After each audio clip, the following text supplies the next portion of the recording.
It's kind of mind-blowing when you actually stop and think about it.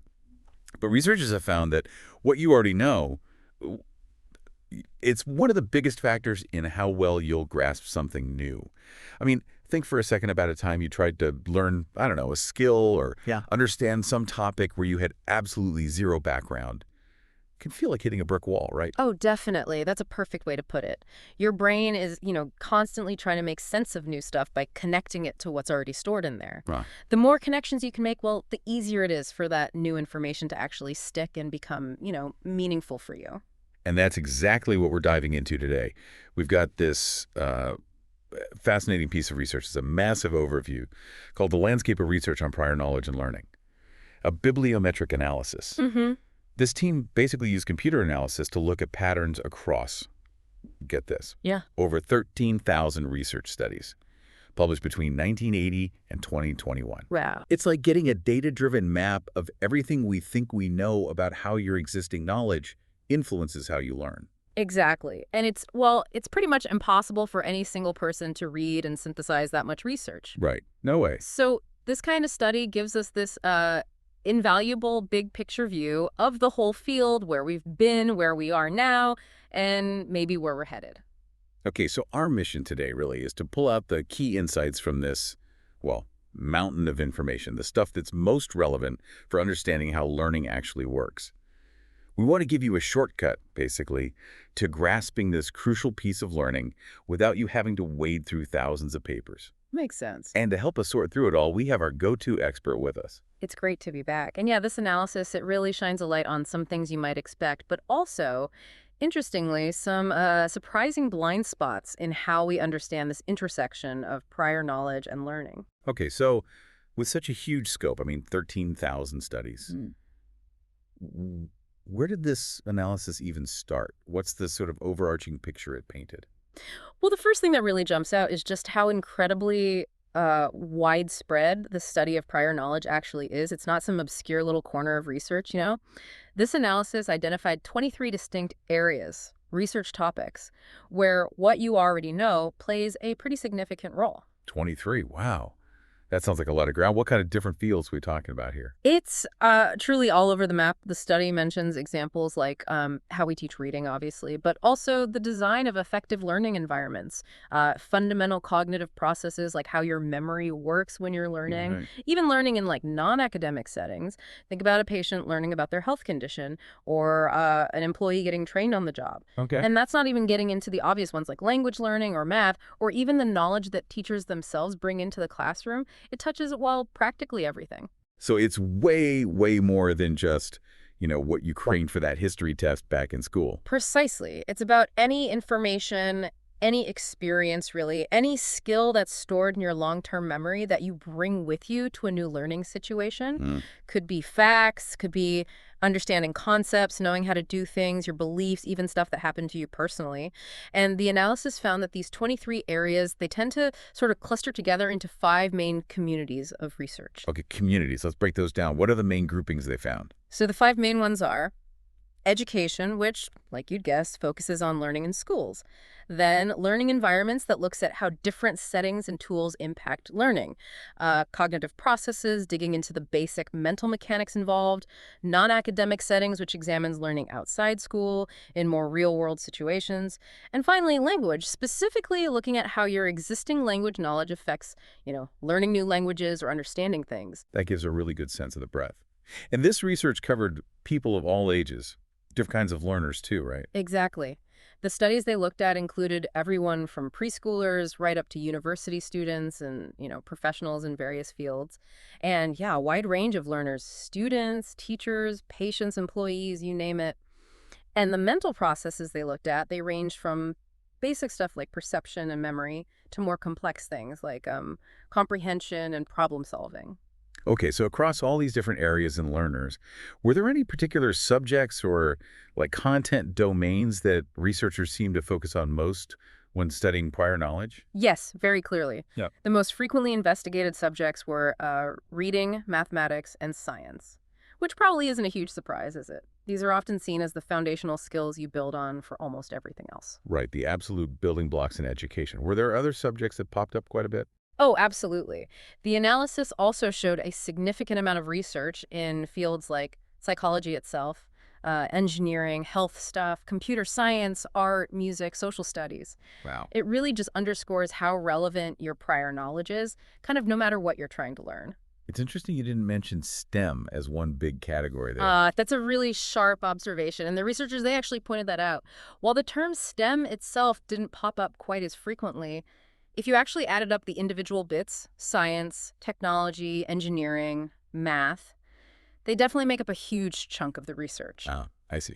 It seems many studies focused on, say, science learning or math learning, rather than using the broader STEM label. Okay, that makes sense. More targeted.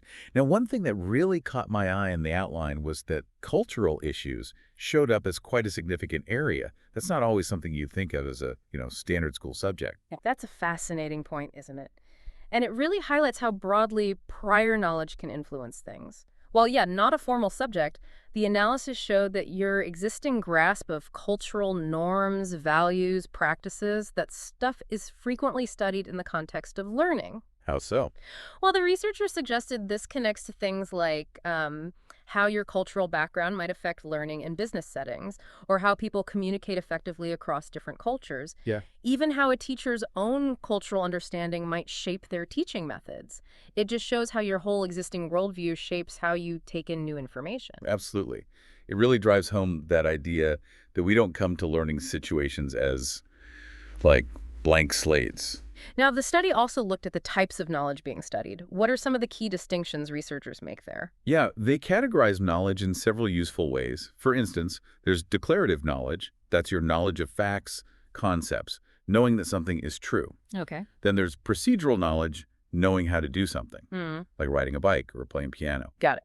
Another key distinction is between explicit knowledge, stuff you're consciously aware of, can easily talk about, and implicit knowledge, which is more unconscious, harder to articulate. You also hear about semantic knowledge, general world knowledge, versus episodic knowledge, your personal memories and experiences. Okay, that's a helpful breakdown. Different flavors of knowing things. Yeah. And it's not just these categories, but also the characteristics of that knowledge, right? Like how good it is. Exactly. You can also describe knowledge by characteristics. Is it verbal, like a definition, or pictorial, like recognizing a face? Is it domain general, useful everywhere, or domain specific, just for one area, concrete or abstract? Is it fragmented, like lots of disconnected bits, or is it well integrated, nicely connected? And even how automatic some skill-based knowledge has become. So you could have like really specific hands-on expertise in one area that you just do without thinking versus maybe more general theoretical knowledge that you can explain easily. Precisely. Hmm. But here's a really interesting twist from the analysis. Despite all these, well-established ways of thinking about different types and characteristics of knowledge, the analysis found that a surprisingly large number of studies, almost 70%, didn't specifically mention these distinctions in their abstracts, in their summaries. 70%. That is surprising. If these categories are important, why wouldn't researchers highlight them more? Well, the researchers who did this analysis, they suggest it likely comes down to how difficult it actually is to measure these different types and characteristics reliably. Measurement issues. Yeah. It's one thing to define declarative versus procedural knowledge.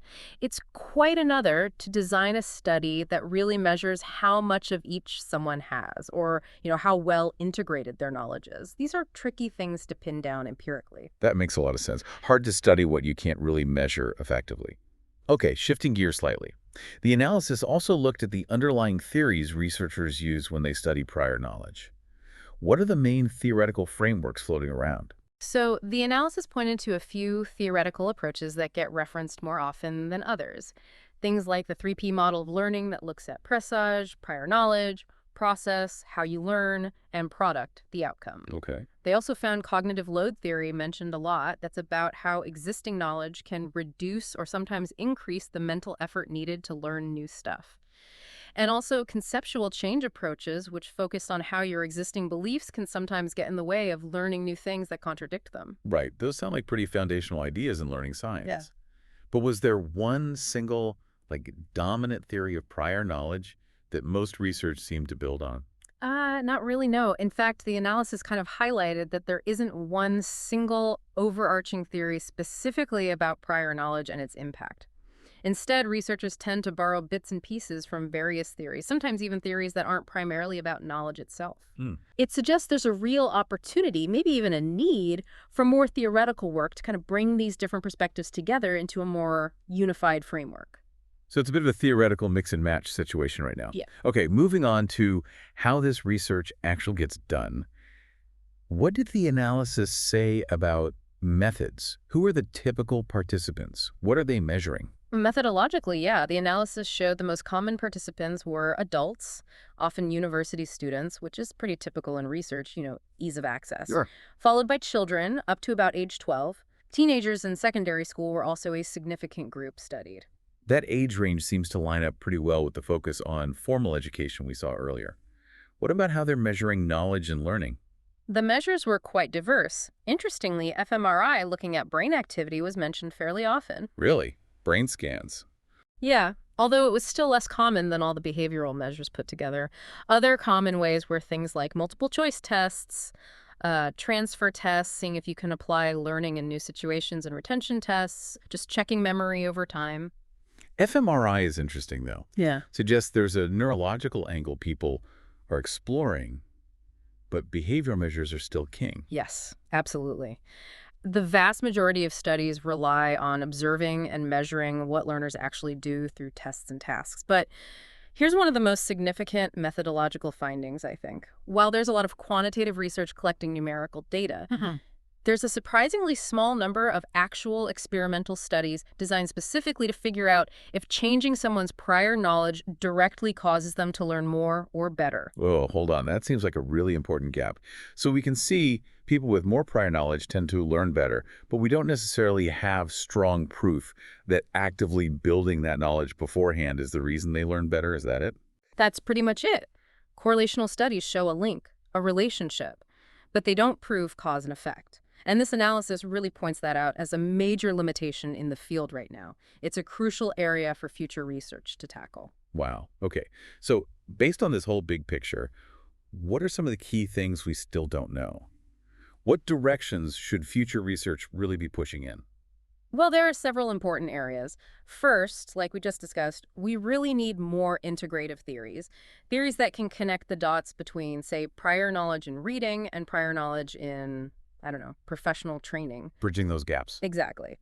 There are also specific topics that could benefit from better integration with prior knowledge research, things like how it interacts with general intelligence, or how infants' very early core knowledge influences later learning, or even how we use it in psychoeducation, like in mental health contexts. Okay. And in terms of how the research is done, it sounds like there's some clear needs there too. Definitely. A big one is finding better ways to measure the quality of prior knowledge. Not just how many facts someone knows, but how accurate is it? How well organized? How relevant is it for the task? Developing more sophisticated tools for that is key. Measuring quality, not just quantity. Makes sense. And repeating the big one. We strongly need more experimental studies. Ideally in real-world classrooms or workplaces, not just labs. Studies that can really nail down those cause and effect relationships between interventions that build prior knowledge and the actual learning outcomes. Understanding those causal links, that could have a huge impact on how we design teaching and how people approach their own learning. Yeah, it all comes back to that initial idea what you know is so critical for what you can learn next. Yeah. We sort of feel that's true, but we need more rigorous research to understand the exact how and why. Precisely. And maybe one final point the analysis touches on, which is quite interesting, is this seemingly paradoxical idea, the domain general importance of domain-specific knowledge. Okay, unpack that one for me. Sounds a bit like a riddle. Domain general importance of domain-specific knowledge. Right. So what it means is, while having specific knowledge within a particular subject, say history or physics, is clearly essential for learning more history or physics, the underlying processes that allow that prior knowledge to actually help you learn things like focusing your attention, making connections in memory, drawing inferences, those cognitive skills are likely more general. They probably operate across different subjects. I think I get it. So the content you need is specific to the subject, but the way that content helps your brain learn might rely on more universal thinking skills. That's a great way to put it. The content is specific. The mechanisms might be more general. That's a really fascinating distinction. Okay, so after sifting through all this research, what would you say are like the 2 or 3 most important takeaways for someone listening? Something that could really impact how they think about their own learning, or maybe how they help others learn? Good question. I think a few things really stand out for me. First, even though it feels obvious that prior knowledge helps, the research is still working out the clearest picture of how to best leverage it. We need more of those cause and effect studies. Right. The how is still fuzzy. Second, it's really not just about how much you know, but the kind of knowledge you have. Is it accurate? Is it connected? Is it the right type of knowledge for what you're trying to do? Focusing on that quality seems crucial. Quality over just quantity. Got it. And third, maybe just the sheer breadth of this research. It really underscores just how fundamental prior knowledge is to pretty much all learning, regardless of the subject or the setting. It's everywhere. Those are really valuable insights. Okay, so as we wrap up this deep dive, here's maybe something for listeners to chew on.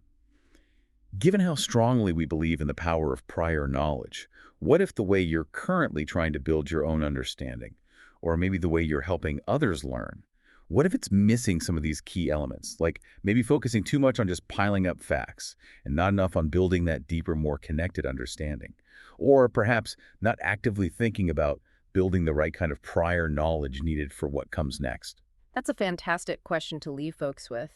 Understanding this research landscape is, just the first step. The real power comes from reflecting on how these findings might actually influence your own approach to learning or teaching or whatever it is you do. Absolutely. Well, this deep dive has given us a great bird's eye view of a really vast field. We can definitely encourage everyone listening to think about their own learning journey, how past experiences shaped what you know now, and maybe even explore some of the specific research areas we touched on if something sparked your curiosity. There's always more to uncover when you take a deeper look.